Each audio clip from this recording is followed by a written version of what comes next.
미라클 모닝 애청자 여러분 안녕하십니까? 요셉에게는 두 아들이 있었습니다. 므낫세와 에브라임입니다. 야곱은 요셉을 너무나 사랑했기 때문에 요셉이 낳은 두 아들을 자기의 아들 대열에 넣기로 합니다. 창세기 48장 5절에서 내가 이집트에 있는 네게로 오기 전에 이집트 땅에서 네게 태어난 네 두 아들 에브라임과 므낫세는 이제 내 것이니라. 루벤과 시므온처럼 그들이 내 것이 될 것이요 라고 이야기를 했습니다. 이렇게 하여 므낫세와 에브라임은 12지파에 속하게 됩니다. 요셉에게서 태어난 두 아들, 먼저 장자인 므낫세부터 이 시간에 언급해 나가겠습니다. 이렇게 하여 우리가 성경 어휘력, 성경 문해력을 길러갑니다. 먼저 므낫세의 출생 배경과 그 이름을 보도록 하겠습니다. 요셉의 아들인 므낫세는 어떻게 태어나게 되었을까요? 창세기 41장 46절부터 52절까지를 보면은 그 내용이 나옵니다. 요셉이 이제 총리가 돼가지고 왕 파라오 앞에 서게 되는데 그때 나이가 30세입니다. 요셉이 이제 7배 풍년이 있고 7배 풍년 다음에 흉년이 있다고 하니까 7배 풍년이 들 때에 땅에 소출을 다 이제 가지고 와서 이집트 땅에 있던 그 7배에 모든 얻은 식량을 모아가지고 각 도시들마다 저장을 해 두었습니다. 그리고 나서 기근이 오기 전에 요셉이 두 아들을 낳습니다. 그 두 아들의 이름이 바로 므낫세와 에브라임입니다. 그런데 므낫세의 뜻이 뭐고 에브라임 뜻이 뭐냐? 성경에 직접적으로 나오기를 51절 이하에 보면은 요셉의 맏아들의 이름을 므낫세라 하였으니 이는 그가 말하기를 하나님께서 내 모든 수고와 내 아버지의 온 집을 내가 잊게 하셨다 하였기 때문이요. 둘째 아들의 이름을 에브라임이라 하였으니 이는 하나님께서 내가 고난받는 땅에서 나를 다산하게 하셨다 하였기 때문이더라 라고 이야기를 했습니다. 두 아들의 이름 므낫세와 에브라임이라고 나옵니다. 요셉이 이제 두 아들을 낳고 그 이름을 지을 때 자신의 인생에 빗대어 자식 이름을 지었습니다. 첫 아들 므낫세는 하나님께서 내 모든 수고와 내 아버지의 온 집을 내가 잊게 하셨다 라는 뜻으로 므낫세, 잊어버림이라고 지었습니다. 에브라임은 하나님께서 내가 고난받는 땅에서 나를 다산하게 하셨구나 라는 의미의 에브라임, 다산하다, 창성하다의 뜻으로 지었습니다. 사실 잊어버려야 그 다음에 축복이 시작되는 것입니다. 과거의 고난과 역경과 그리고 원망스러웠던 일들, 실패의 경험에 묶여 사는 사람들이 있죠. 늘 과거를 떠나지 못하고 현재 일어나는 모든 일에 대해서 과거와 연결시켜 자신의 미래를 생각하고 결정하고 상처받는 그런 사람들이 있습니다. 그런 사람은 앞으로 전진을 할 수가 없습니다. 늘 주변 사람들과 트러블 메이커로만 지낼 수밖에 없습니다. 과거를 잊어버려야만이 현재의 축복과 미래의 영역을 향해서 전진할 수가 있는 것입니다.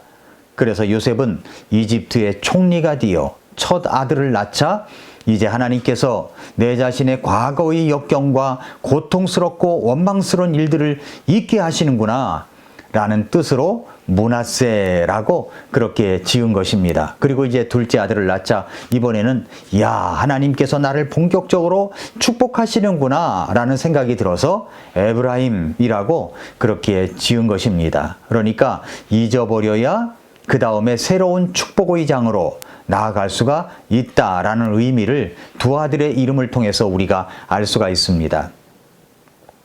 지난주일 설교에서 야곱의 믿음에 대해서 설교할 때도 이야기를 했지만 야곱이 요셉의 두 아들을 축복할 때 장자인 요셉의 의도대로가 아니라 하나님의 뜻 가운데 야곱은 손을 어긋맡겨 오른손을 차자인 에브라임의 머리에 얹고 축복을 했습니다. 사실 야곱과 에서와 그리고 므낫세와 에브라임은 서로 닮은 꼴입니다.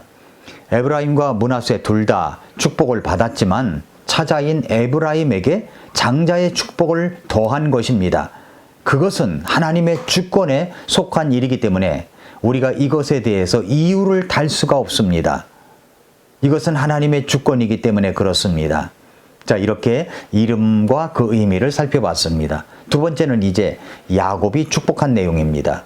야곱은 므낫세에게 어떤 축복을 하였습니까? 이미 말씀드렸지만 장자의 축복은 에브라임에게 돌아갔지만 그것은 전적으로 하나님의 뜻이었고 그 뜻을 야곱이 받은 것입니다. 그렇다고 해서 므낫세가 축복을 안 받은 것이 아닙니다.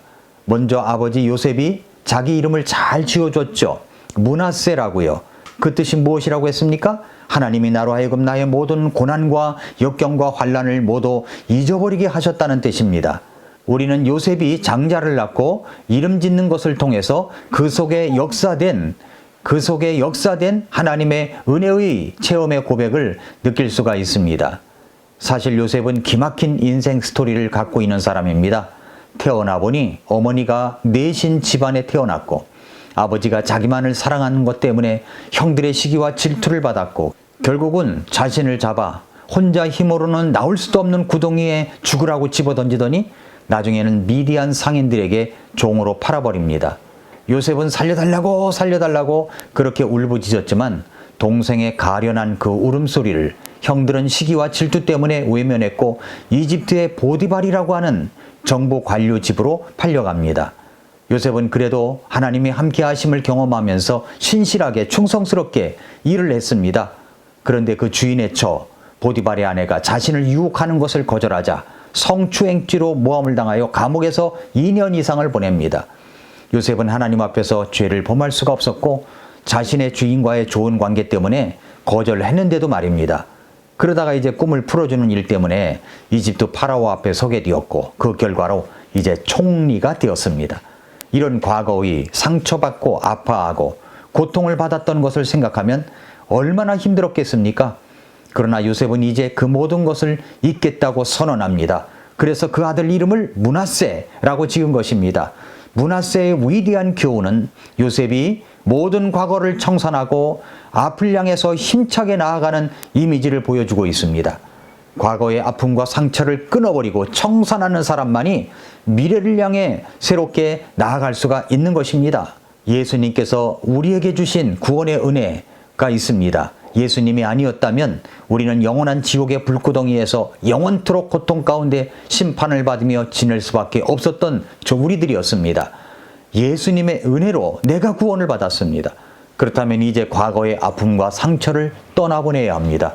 이전 것은 지나갔으니 모든 것이 새롭게 되었기 때문입니다. 야곱은 므낫세에게 축복을 합니다. 창세기 48장 19절 20절에 보면은 19절 먼저 보면은 이렇게 이야기를 합니다.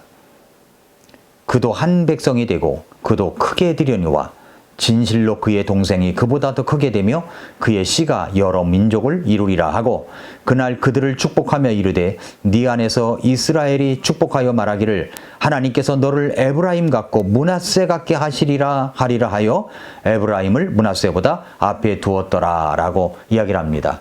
야곱의 12아들 대열에 설 수 있는 축복과 크게 되는 축복을 받았습니다.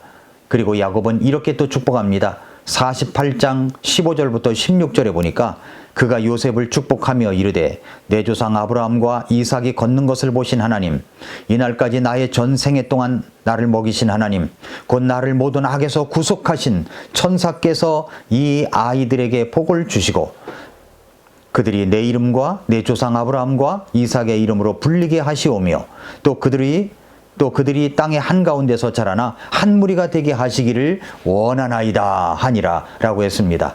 죽었다고 생각했던 아들 요셉이 살아서 만났고 그가 낳은 두 아들을 만나자 감격스럽게 눈물을 흘리며 이제 마지막 축복을 한 것입니다. 이것이 바로 야곱의 축복입니다. 마지막으로 모세가 한 축복을 보겠습니다. 모세는 므낫세를 어떻게 축복했을까요? 신명기 33장 16절부터 17절에 보니까 땅의 귀한 것들과 거기에 가득 찬 것과 떨기나무 속에 거하시던 분의 선하신 뜻으로 복을 받기 원하며 복이 요셉의 머리에 곧 자기 형제들로부터 구별된 자의 정수리에 임하기를 원하노라.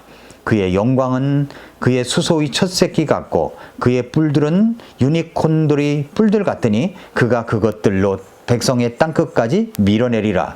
그들은 곧 에브라임의 수만이요 므낫세의 수천이로다 하니라 라고 이렇게 말씀을 했습니다. 요셉을 축복하고 에브라임을 축복하고 므낫세를 축복합니다.